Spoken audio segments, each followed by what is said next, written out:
enjoying your visit to the Alamo. My name is John L. Hinnant. I'm the Executive Secretary of the Alamo Garrison Litigation Guild. My ancestors came to Texas in 1834. My Texas roots are deep and wide in its Texas soil.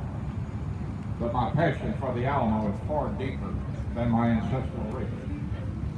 I'm here today to support the growing revolt against the Texas General Land Office, Mr. George P. Bush's $470 million pork barrel plan to reimagine the Alamo. For those of you here today who did not know of or have not heard of this pork barrel project, let me inform you of just a few parts of this plan. One, move that cenotaph to a location out of sight of the Alamo. Two, excavate this entire Alamo Plaza to a depth of 12 to 24 inches and leave its surface exposed to the public. Three, spend billions of dollars to renovate three worthless old buildings across the street into a museum much too small to adequately tell the full 300-year history of the Alamo story. And by the way, that renovation plan includes building an open-air restaurant on the roof of those three renovated buildings. Are we talking more pork here? These are just some of the details of Commissioner Bush's pork barrel field master plan to recover the 1836 Alamo battlefield and bring his version of the sense of reverence and respect to this historic site. As long as Commissioner George P. Bush remains Texas General Land Office Commissioner, he's going to ram his master plan down the throats of Texas, Texans, and the world. His plan is what future World Heritage visitors will see. As General Land Office Commissioner, he will force through to completion his master plan. Make no mistake, this pork barrel reimagining the Alamo master plan is owned by Commissioner Bush. He has embraced this master plan. He endorses this master plan. He campaigns for funding this master plan. He cannot deny he owns this plan. He has also inherited that now infamous statement that explains why he will not support an 1836 setting on Alamo Plaza. And I quote, "It is also because we cannot single out one moment in time." And by the way, why was Commissioner Bush in Coral Gables, Florida last week on a fundraising drive? Were the funds for his Alamo master plan, or were they for his re-election in 2018? I repeat, as long as George P. Bush remains Commissioner of the Texas General Land Office, he will force through the full implementation of his Reimagine the Alamo Master Plan with all of its built-in pork. Commissioner Bush's pork barrel project must be stopped. There is a way to stop it. There is a better alternative master plan to showcase the Alamo to the world. The Alamo does not need to be reimagined. The 300-year history of the Alamo stands on its own merits. It needs only to be remembered, reclaimed, and restored. At this time, it's an honor to introduce the man who will stop Commissioner Bush's pork plan to reimagine the Alamo. This man is an acknowledged expert on the architecture of the Alamo. He's even more expert in the study of the artillery used by the Alamo defenders. He will explain how Commissioner Bush's Reimagine the Alamo Master Plan can be stopped, must be stopped, and how Texans can stop it. Mr. Rick Raines is a fourth-generation native Texan with a better plan to remember and restore and reclaim the Alamo without pork. Mr. Raines. Thank you very much, John. Real pleasure to be here with y'all today. I never thought I would be standing here. Never in my wildest dreams did I think I would be running for public office, much less a statewide office. Frankly, I never imagined it would be necessary. Regrettably, all of the professional politicians in this state have let us on and let us down. Not one of them is willing to step up and cross the line to defend the Alamo. They are all apparently too afraid to oppose the Bush political machine. I, therefore, have decided to step up and cross the line myself. Today, hereby officially declaring my candidacy for the Republican nomination for the office of General Land Office Commissioner of Texas. I am entering this race in order to restore integrity, accountability, and transparency to this important office. I'm an ex-school teacher and former professional firefighter. I was a driver engineer and served as Spanish translator for the department for over 31 years. I am not a professional politician nor a member of the political elite that has been allowed to lord it over the citizens of this state for way too long. The sad truth is we can't afford to let George P. Bush remain the Texas General Land Office Commissioner any longer. He has already amply demonstrated that he cannot be entrusted with the future of the Alamo. Although he has recently tried to change his tune once the political heat was on, we know what George P. Bush really has in mind for the Alamo, and it is the same as that espoused by the San Antonio City Council. Bush himself indicated that the focus had to be taken off the 1836 battle in order to, quote, promote unity and not division in our society, end quote. Bush's own hand-picked master planner, George Cromeus, publicly stated that, quote, we cannot single out one moment in time, end quote. So rest assured that if George P. Bush is reelected, that is the plan you're undoubtedly going to get.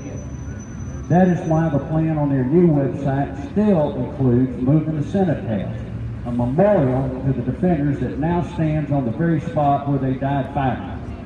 Their intent has not changed one iota, and this new website clearly states that George P. Bush and Mary Nierenberg will be the ultimate designers, no one else. When elected, I will see to it that the Alamo is run for Texans and by Texans. We will bring in the very best Texas historians, Alamo experts, engineers, and architects. Only Texans need apply. We will no longer be dictated to by out-of-state, get-rich-quick carpetbagger consultants with their fanciful plans, nor homegrown, politically correct scallywags and petty tyrants like the radicals of the San Antonio City government. They will finally learn that the Alamo is owned by the state of Texas and hence all of the citizens of Texas. And the cenotaph will stay right where it is. I am totally committed to implementing a new plan for the Alamo that will honor the defenders and recreate the 1836 battle environment as much as possible. And we will be using the original limestone as has been done at all 4 of the other San Antonio missions, not imported German see-through glass. Our plan will be completed on time and under budget. Every penny spent on it will be completely open for all and any taxpayer to see. In addition, our plan will be completed at a mere fraction of the cost now projected for the Bush plan, an absurdly inflated $450 million. In today's dollars, that equates to almost twice the amount of the Louisiana Purchase, by which Thomas Jefferson acquired 1/3 of the land area of the entire United States. George P. Bush has turned this project into the biggest pork barrel slush fund boondoggle in the history of the state of Texas, all to fill the pockets of out-of-state so-called experts and his political cronies, donors, and allies. For all of the non-Alamo related duties of the General Land Office, we will bring in the very best and most talented Texas experts in their respective field of expertise, such as land surveying, land patenting, leasing, titling, Veterans Affairs, and so on. In addition, under our leadership, heritage groups such as the Daughters of the Republic of Texas and the Alamo Defenders Descendants Association will once again conduct their annual memorial ceremonies inside the Alamo Church, just as they did for years before George P. Bush literally kicked them out into the street. No amount of the millions that he will undoubtedly spend will be able to wash away the stain on his record concerning the Alamo. The people of Texas have always remembered the Alamo, and they will remember what Bush has tried to do to it. Even the highest governing body of his own party, the State Republican Executive Committee, in an almost unprecedented move, voted 57-1 to condemn his handling of the Alamo and the associated finances. I am not only dedicated to protecting the Alamo, but I'm also adamantly opposed to the removal or destruction of any historical marker, statue, or monument anywhere in Texas, a subject on which George P. Bush has failed to utter a single word. These radical bodies, like the city of San Antonio and Dallas, who are destroying our heritage and historical symbols without any vote of the people are the cultural equivalents to ISIS and the destructive actions against historical and religious monuments that it is perpetrating. As your commissioner, I will offer the services of the Texas General Land Office to assist the Trump administration in any way possible in enforcement of border security, including the building of the border wall where necessary. The issue of immigration is very simple. Regardless of race, nationality, religion, or country of origin, illegal means illegal, period. Lastly, I am a lifelong conservative. I'm strongly pro-life and a staunch defender of the Second Amendment. Our candidacy has been endorsed by the Save the Alamo Committee, the Alamo Battlefield Association, and the Alamo Garrison Living History Guild. I'm an associate member of the Alamo Defenders Descendants Association and a board member of the Alamo Society, an international organization of Alamo researchers, scholars, authors, and supporters. I am also a proud member of the Sons of Confederate Veterans and the Texas State Rifle Association, the state affiliate of the NRA. In addition, I have been endorsed by Kathy Adams of the Eagle Forum National Right to Life and many of the state's Tea Party leaders, including Ray Myers of the Kaufman County Tea Party, Chris Dillard of the Northeast Tarrant County Tea Party, along with several others. I'm also supported by Citizens Matter of Dallas, a group that is fighting that city's tyrannical government, and numerous historical and heritage groups throughout the state. Unlike some people, I certainly do not intend to use this as a stepping stone to higher office. I vow to serve only one 4-year term, long enough to get the proper plan in place to honor the Alamo. Also, I do not seek this office for any personal financial gain. I will accept no money for my service beyond basic living expense. All the rest will go directly back into the kitty to properly restore the Alamo. I humbly appeal to all of you who care about the Alamo for your votes.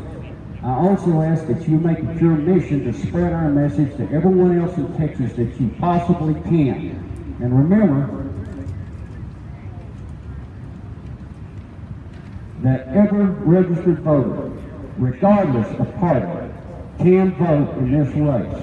This could well turn out to be the most important election in the history of Texas because it will determine the entire future of the Alamo. When we get the word and the facts out to every voter in the state about this critical situation, I have no doubt about the outcome. Anyone who wants to support our campaign can go to savethealamo.us, and that's .us, not .com, the copycat website by Bush and Company.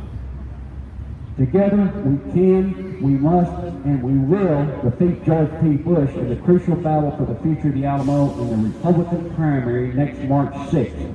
I would be truly honored to serve as your commissioner. Thank you all so much for your support. And in the words of once again, one of the great Texas patriots at the Battle of San Jacinto, recuerden el Alamo. Remember the Alamo. Thank you very much.